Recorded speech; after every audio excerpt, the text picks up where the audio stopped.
Kung bago ka lang sa channel na to at isa kang true-blooded Aldab Nation na nagmamahal po kila Maine Mendoza at Alden Richards, tama po ang channel na pinuntahan mo, kaya consider na kitang bagong subscriber. Shoutout sa Aldab Nation.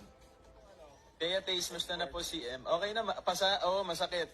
Teya, kasi nadulas siya the other day. Shoutout sa Aldab Nation. Teya, taste na po si M. Okay na, masakit. Teya, kasi nadulas siya the other day. Ang 1,001 susugod sa campus. First time ito mangyayari sa 46 years ng Itbulaga. Welcome back mga kaaldab. Ito na naman po ang inyong lingkod, si Mr. Destiny. At syempre magbibigay na naman tayo ng pinaka magandang update po ngayon na talagang pabor na naman po sa Aldab Nation. Una nga po ang throwback video ni Alden Richards na kung saan nga po nadulas si Mengay at nagkaroon ng pasa. Natatandaan niyo po ba yung video na yun? Na ano si Mengay sa Itbulaga? Hindi po ba? O siyempre maraming makaka-relate niyan. Maraming nakakaalam niyan dahil naging trending at pinag-usapan yon sa social media. Kaya ako lang po pinapakita itong mga video na to, mga throwback na to, para lang klaro yung ipapaliwanag ko po. Hindi po ba? Bagamat marami na naman po ang talagang umaawat sa atin kapag hindi nga po tayo nakapag-upload ng 2 araw, 1 araw, marami na nagre-react, marami na nagko-komento. Talagang ganun lang po mga kaaldab. Normal lang yun. Sasabihin na bumaliktad na yan. Wala na yan. Baka nagbago na ng content o baka ganito. Ang tipong ikaw na yung pag-uusapan. Ikaw na yung magiging kabuuan ng topic po nila. Di po ba? Kaya nga po muling nagbabalik si Mr. Destiny. Dito naman tayo mga kaaldab sa Itbulaga. First time daw in the history na gagawin daw po ito ng TBJ. Ngayon alam nyo na yung mga pinapaliwanag ko madalas at sinasabi pagka nanonood ako ng live sa Itbulaga sa Facebook, sa YouTube, yung mga komento doon, di po ba sumasapol din sa kanila. Alam ko, nababasa rin yun ng admin. Sinasabi rin po yun sa TBJ. Dahil, kumbaga, kapag hindi na nga po talaga maganda yung segment, may araw talaga na boring, di po ba? Hindi naman po lahat ng palabas sa Itbulaga, Monday to Friday, masaya. May mga segment din po dyan na nakaka-board. Di po ba? Kaya nga sabi sa inyo, mababa pa rin po ang ratings ng Itbulaga. Sinasabi nila, hindi, mataas po kung ikukumpara lang po sa iba, sa Showtime. Pero hindi ka po dun satisfied sa ratings na napakababa. Di po ba?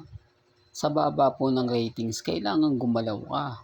Kailangan may pakita ka, may paramdam ka. Kasi kung titignan nyo po, sabi ko nga po sa inyo, ang Itbulaga, maraming istasyon po yan ang dinaanan. Maraming television ang pinasikat niyan. Di po ba? Una yung Channel 9, pangalawa yung ABS-CBN. Di po ba? Sa ABS-CBN talagang namayagpag ng husto ang Itbulaga na nakagawa rin po sila ng record doon. At siyempre sa GMA Network na doon po nakilala ang Aldab Nation. Ngayong nasa TV5 po sila, anong record naman po yung gagawin nila? Anong kumbaga ibibigay nila sa TV5 para hindi po ito makalimutan ng mga netizen? Yun lang po ba na 50 years? Di po ba na 4 na taong lang naman ang idinagdag? Kumbaga hindi naman talaga totally na ganun siya kalaki pa, ganun siya kaangat sa TV5 o pabor po yun sa Itbulaga kasi mabot sila ng 40 years. Ang punto natin dito mga kaaldab, yung bagong record na sinasabi nga po ni Henyo Master Joey De Leon. Po ba? Patunay lang po yan. Nakakaramdam na po sila ng medyo hindi maganda at hindi nga po kaaya-aya. Po ba? Well, pag-usapan naman po natin etong kay Alden Richards. So, ayan, marami na naman nag-react sa atin. Akala ko ba wala Mr. Destiny Project si Alden? Etong pagiging host po ni Alden, saglit lang naman to.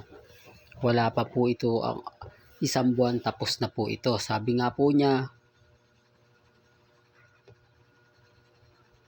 sa June daw ipalalabas, pero sa March nga po raw siya magsisimula. Alam naman po natin ang pag-host saglit lang yan. Lalo na nga po kapag katulad ng Battle of the Judge, di po ba, na ilang linggo lang o isang buwan lang tapos na. Ibig sabihin ang ano lang din to, tuwing Sabado lang o tuwing Linggo lang si Alden Richards, na minsan tape na lang po talaga yan. Alam ko to mga kaaldab, kasi sabi ko nga po sa inyo, may mga bagay-bagay po na mas nauuna po tayong malaman. Mas nauna tayong kumbaga nakakaintindi agad-agad. Kasi eto, panay po kasi yung post nila na si Alden Richards po talaga yung nangingibabaw. Si Alden Richards po talaga yung pinakaangat po sa mga artista ngayon ng GMA Network. Hindi, totoo to mga kaaldab, hindi tayo bias. Kumbaga baka sabihin nila na naku, fans ka lang ni Alden Richards kaya ganyan ka. Kaya kung iangat mo si Alden, ganun-ganun na lang. Hindi po. Biruin nyo sa dami po ng artista na gustong maging host sa GMA, pero si Alden po yung pinipili. Si Alden po agad-agad yung tinitignan nila na kailangan dun sa show na yon, kailangan mag-host siya dun. Tapos sa linggo nga po, nandyan si Alden Richards sa All Out Sunday. Pagkatapos po niyan, hindi na po yan sa susunod na linggo, wala na po yan. For the record lang po, para lang po sa kaalaman ng lahat.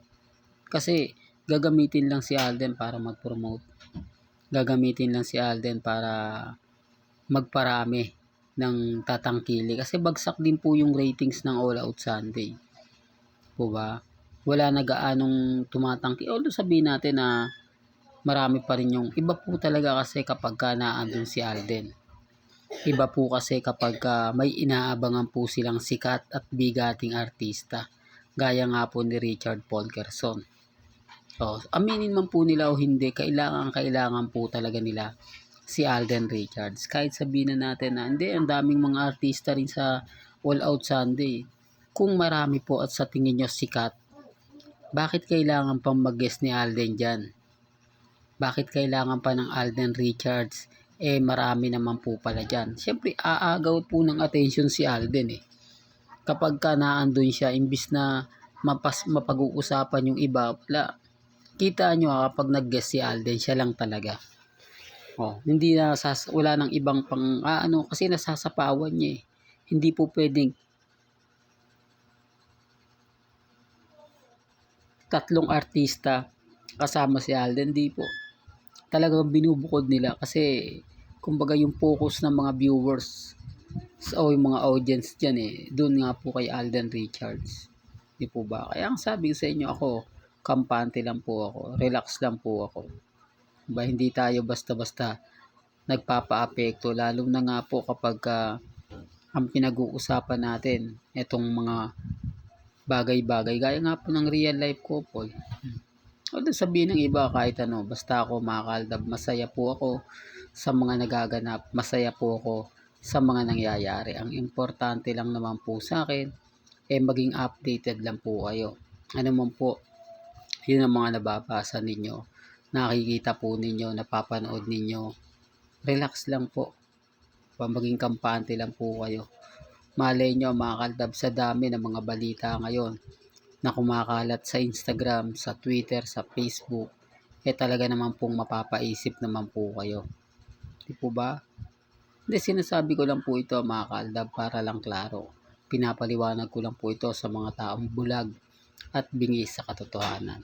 Well, hanggang dito na lang po ang ating latest updates. Kaya kung gusto nyo pa po ng pinaka-latest at sariwang update. Abay, tumutok lang po kayo dito po sa channel ni Mr. Destiny para updated po kayo sa mga bago at sa mga latest po na i-upload po natin maya-maya lang. Hanggang sa muli, salamat po sa panonood at pakikinig.